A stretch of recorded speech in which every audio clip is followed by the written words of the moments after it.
Good afternoon, ma'am. Good afternoon, classmate. I am Crystal Bayog, and now I will discuss the nitrogen cycle. Nitrogen cycle, or nitrogen, is one of the basic elements that compose proteins. Proteins are made structural components of all living things. All organisms are made of proteins. Growth of plants will be limited if there is not enough nitrogen in the soil. Nitrogen is one of the basic elements nga nag-compose of proteins. Proteins pod are the structural components sa tanan living things. Tapos tanan pod organism kay made sa proteins. So kung naay if there is not enough nitrogen in the soil, ang pagtubo pod sa bacteria is ay ang pagtubo pod sa plants is limited siya. Ana. About 78 of the atmosphere is nitrogen gas. However, in this state, nitrogen cannot be used by organisms. Before nitrogen can be made available to plants and animals, it must be first be fixed by nitrogen-fixing bacteria. So, 78% sa atong atmosphere is nitrogen gas. Na-compose siya og nitrogen gas. Bisan daghan na siya hangin, dili po ni siya diretso nga magamit sa tanom or sa hayop. So in its natural state, ang nitrogen gas is very stable. Manang lisod siya ma-absorb sa organism. Para magamit ni siya sa tanom. Ganibas, mo ang mo fix with ang o mo convert into another form. Kini nga, so kana nga process ginatawag ko na siya nitrogen fixation. O ginabuhat ni siya sa mga nitrogen fixing bacteria nga naa sa yuta or naa sa mga roots sa nodules sa certain plants like legumes. Sila ang makatabang mo convert sa nitrogen gas into nitrates or ammonia na pwede gamiton sa plants. O kung ang tanom mo observe na siya, makapasa na po na siya sa animals through the food chain.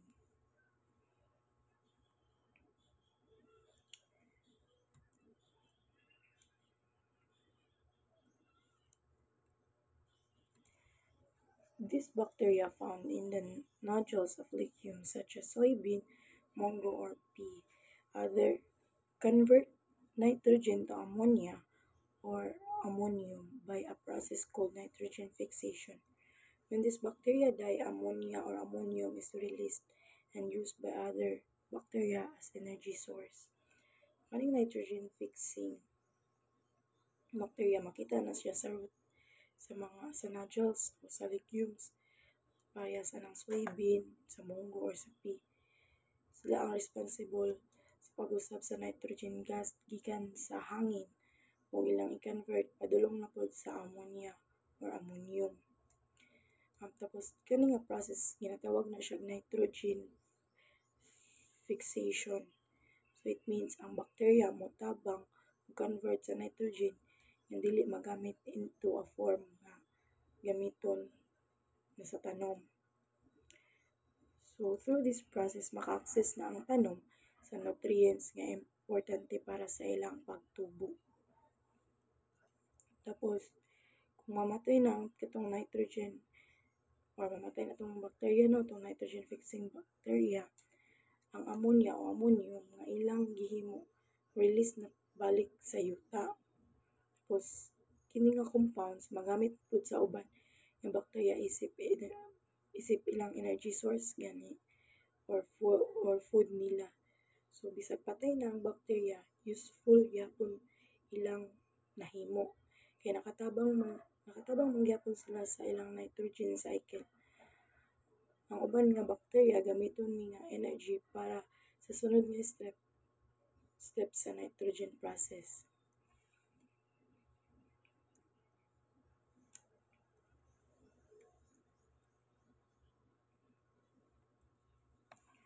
A small portion of gaseous nitrogen is fixed in the air by lightning and the fixed nitrogen is brought down to the soil by the by rain. So gamay nga portion sa gas, nitrogen gas sa hangin ang ma-fix pinaagi sa kilat o lightning.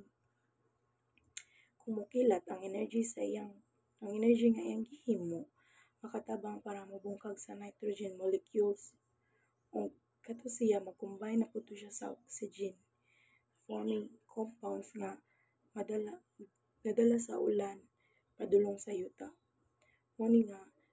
Mao na siya ang natural nga way nga makasulod ang nitrogen soil.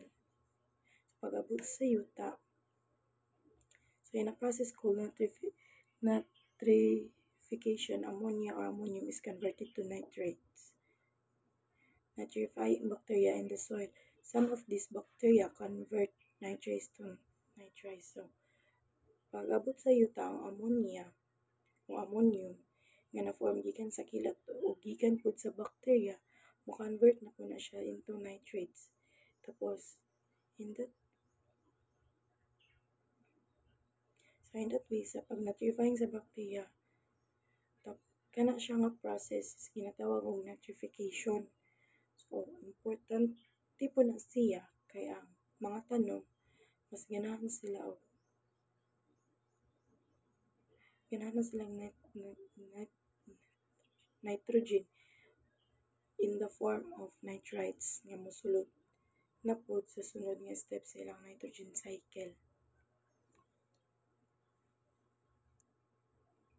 When ammonia and nitrates that are released in the soil are dissolved in the soil water, they are absorbed by roots of plants and become incorporated into plants' proteins.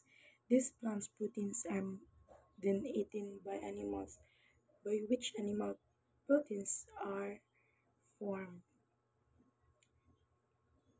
So kung ang ammonia o nitrates nga naa sa yuta ma-dissolve sa tubig sa yuta, ma-absorb na po na siya ma-absorb na po na siya sa roots sa tanom. Tapos ang tanom gamiton na pud niya ang nutrients para makabuo na pud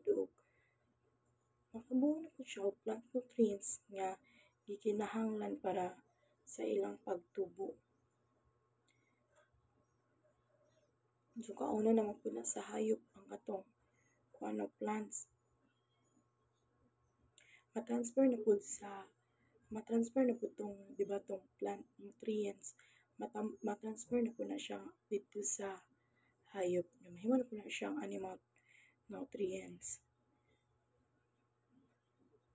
Muna siya ang kanang pagpadayon sa nitrogen gikan sa soil padulong sa tanom, kanya padulong na pud sa hayop.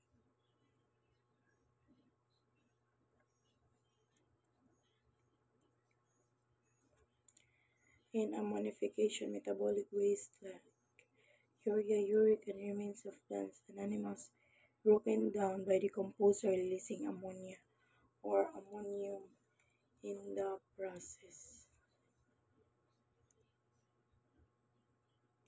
So this substance will then undergo nitrification, converting them to nitrites, then to nitrates. Nitrites not used by plants are converted by denitrifying bacteria to nitrogen gas, which is released to the atmosphere. Some of the gaseous nitrogen is converted by nitrogen-fixing bacteria to ammonia or ammonium, thereby repeating the cycle. So, ang mga substance sama sa ammonia, ammonium, nga nasa yuta, pagi o mo-process na po na siya ginatawag og nitrification. So, kana siya nga proseso, i-convert sila una sa nitrates. Tapos, mga na po sa katong nitrites to nitrates. Pinaagi sa nitrifying bacteria pero dili tanan nitrates magamit sa tanom. Katong nitrates nga sobra or wala magamit sa tanom, i-convert na po na balik sa nitrogen gas sa process nga ginatawag og denitrification. So, gamit ang denitrification bacteria, denitrifying bacteria. Tapos man ana ang nitrogen gas ibalik na po na sa atmosphere nga uban sa nitrogen gas nga naa sa hangin. Some of it is converted again into unstable form either by lightning or by nitrogen fixing bacteria. Muna siya ang cycle nga nagbalik-balik ra aron ang nitrogen magamit sa plants, animals tapos mabalik na po sa atmosphere. And that's all.